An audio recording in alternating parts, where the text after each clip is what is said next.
Isang mapagpalang araw sa ating lahat, mga kapatid. Ako muli si Adrian Pinales ng Match Day at ito ang aking daily devotion.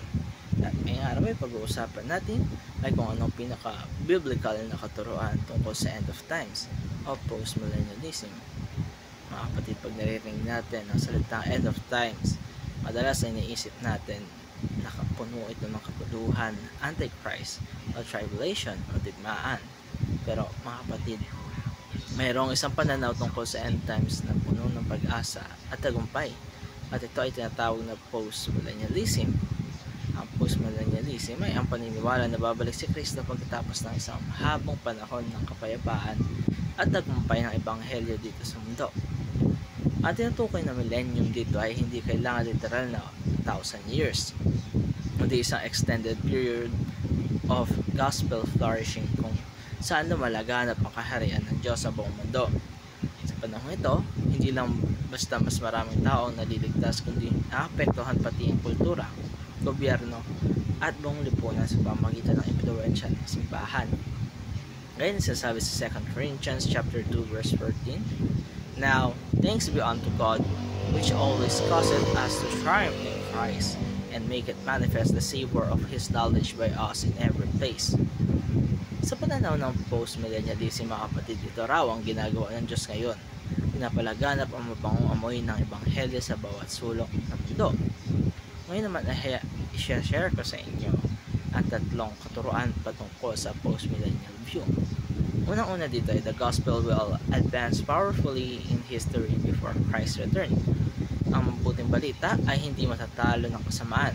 Sa halip, ito ay lalaganap, lalaki at magiging daan para magbago ang mundo. Hindi ibig sabihin ito na mawawala ng problema, pero naniniwala ang post-millennialism na sa dulo ng lahat, magwawagi ang ebanghelyo ng Diyos.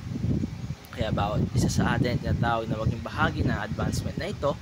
Hindi lang tayo magiging spectator o instrumento tayo ng pagbabago, mga kapatid. Dalawa, Christ's reign from heaven is now transforming the nations on earth through His church. Hindi natin kailangan maghintay ng second coming para masabing naghahari si Kristo sa atin. Ngayon pa lamang, siya ay nakaupo na sa trono. At paano niya pinapakita yun, mga kapatid? Ito ay sa pamamagitan ng kanyang simbahan. Tayong kanyang mga manampalataya. Sa bawat act of love, sa bawat proclamation ng ebanghelyo, sa bawat buhay na nababago, yan ay ebidensya ng nagharis Kristo sa ating buhay.